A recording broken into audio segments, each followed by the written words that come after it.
Alors, Annie, en regardant mon journal ce matin, j'ai vu Cyclorama, réouverture. Qu'est-ce qu'il y en a exactement? En fait, c'est la réouverture de la boutique. La boutique qui est rouverte sur rendez-vous actuellement depuis Pâques. C'est que toute l'équipe, on est une équipe d'une dizaine de bénévoles. Puis dans cette équipe-là, on a entre autres Jérémy, Germain puis Nassim qui s'occupent de faire des photos pour vendre l'inventaire en ligne sur le web. Puis moi, en tant que consultante en gestion du développement culturel aussi, qui est régulièrement sur place. Donc, quand l'équipe est présente, on ouvre au public, à la clientèle, comme vous avez pu voir là, tout à l'heure. Donc, la partie de la rotonde, elle, c'est pas question pour le moment d'ouvrir parce qu'il y a plein de choses sûrement à faire. Ben c'est ça, en fait, c'est tout l'aspect sécurité, assurance, c'est un gros défi. Puis les actionnaires, ils veulent vendre, ils veulent pas l'opérer. Les autres, ce qu'ils veulent, c'est prendre leur retraite. Donc, ça prend du sang neuf, ça prend un repreneur ou une équipe de gestion qui va pouvoir racheter, en fait, puis se permettre de réouvrir la rotonde parce que c'est la seule au Canada. Quand on parle d'une rotonde, c'est très spécifique au niveau de l'architecture, de la structure. Donc, ça demande des investissements majeurs. Est-ce que du côté du ministère de la Culture, parce que je voyais qu'il y avait comme un rapprochement, est-ce que c'est le cas? Qu'est-ce qui se passe avec eux? Oui, en fait, c'est qu'il y a eu un acquiescement à la demande. C'est que le ministère de la Culture a demandé de faire des travaux à la structure de la toiture pour la préservation du toit. Il faut savoir qu'il y a eu 2 rapports qui ont été produits par la firme Tetra Tech à la demande du ministère de la Culture. Et le ministère exigeait de la part du conseil d'administration de faire des travaux pour rectifier, en fait, solidifier puis assurer la sécurité là, de la toiture. Donc, on parle de poutre, entre autres, qui est brisée, mais aussi de consolidation. C'est un bâtiment qui date de 1895. Donc, il y a eu, oui, des rénovations, des restaurations, des réparations en 1957, mais depuis, en fait, il y a besoin d'amour, là, il y a besoin de consolidation. Puis ces travaux-là, ben ça coûte beaucoup d'argent. Puis vu que l'entreprise n'a pas de revenus, ben il fallait trouver une solution. Donc, qu'est-ce qu'on fait? C'est quoi les différentes avenues? Donc, il y a eu des discussions entre les deux parties, entre les avocats, avec Maître Caroline Roberge et Maître Pelletier.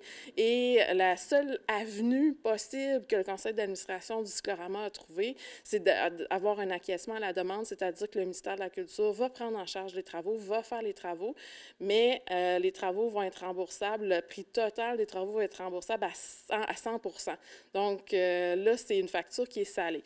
Donc, on s'attend à des travaux autour de 300 000, peut-être plus. Ça va dépendre du coût des matériaux, ça va dépendre de l'entrepreneur, de l'architecte. Donc, il y a beaucoup d'inconnus. Ça va dépendre du moment où les travaux vont être faits. Est-ce que c'est durant l'hiver? Est-ce qu'il va falloir déneiger la toiture? En fait, le ministère souhaite que ce soit avant l'hiver. Nous aussi, on le souhaite, mais il y a beaucoup d'inconnus encore, là. Puis l'acquiescement a eu lieu le 18 mars dernier. Donc, normalement, le ministère de la Culture est en appel d'offres actuellement.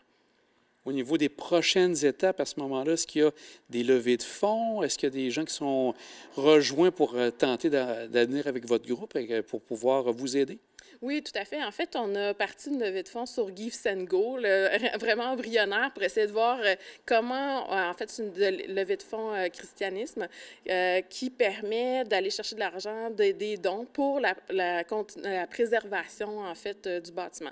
Cette levée de fonds-là, on est en train de la structurer. On a contacté aussi BNP Performance Philanthropique pour voir est-ce qu'il y aurait moyen de travailler en collaboration avec eux. Donc, on a rencontré Esther Tranche-Montagne. On est en discussion. On regarde toutes les possibilités. On a rencontré aussi, on a discuté avec Raymond Chabot, avec M. Plourde, avec M. Simard, voir qu'est-ce qu'on pourrait faire pour réfléchir à la structure juridique, voir les possibilités, comment le cyclorama pourrait continuer dans le temps, vivre de manière pérenne. Donc, ça demande toute qu'une réflexion parce qu'en ce moment, c'est un musée qui est privé. Donc, la charge financière retombe sur les épaules de la famille. Donc, est-ce qu'il ne pourrait pas y avoir un partenariat public-privé? Donc, il faut tout évaluer les possibilités pour que ça puisse continuer dans le temps et que ça puisse continuer d'exister, en fait.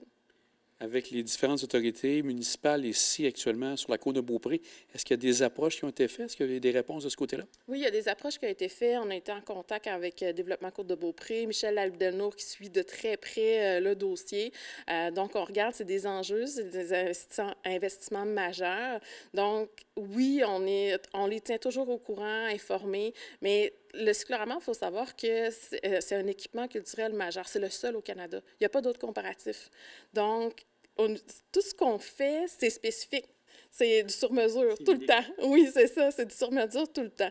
Donc, c'est pour ça on est allé cogner à la porte aussi de l'International Panorama Council, dans le fond, c'est l'organisme qui chapeaute tous les panoramas dans le monde. Il en reste 14 majeurs là, de cette époque-là.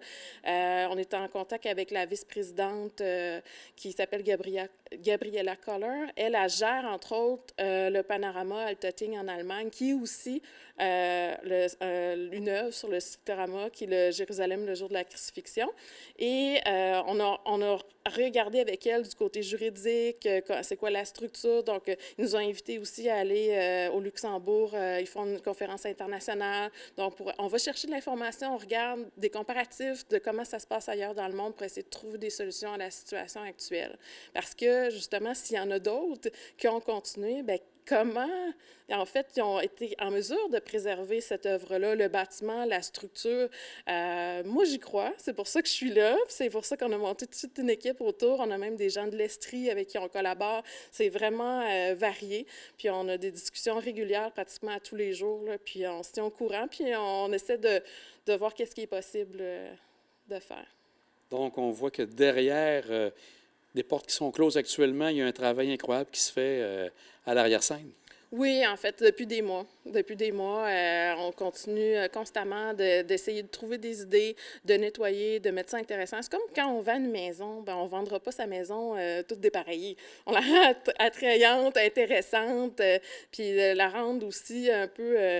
de la faire rayonner, en fait. Donc, on a réactivé la page Facebook du Cyclorama au mois de mars. Donc, on essaie de poster du contenu, de l'information. On a encore beaucoup de pièces d'antiquité qui datent.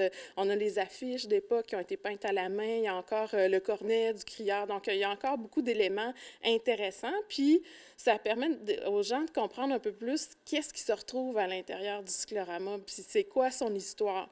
Donc, c'est de cette manière-là qu'on l'approche.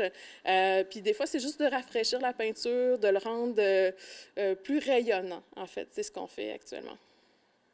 Dernière petite question, si on veut revenir justement sur la boutique. Donc, comme tu dis, si les gens souhaitent avoir un objet de la boutique, qu'est-ce qu'ils ont à faire? Ils te contactent? Comment ça fonctionne? Oui, en fait, ils appellent au numéro du Cyclorama, tout simplement. Le numéro est affiché sur le site Internet, sur la page Facebook aussi. Puis, on est sur place souvent le matin, le soir, donc c'est facile d'appeler, de communiquer aussi via la page Facebook.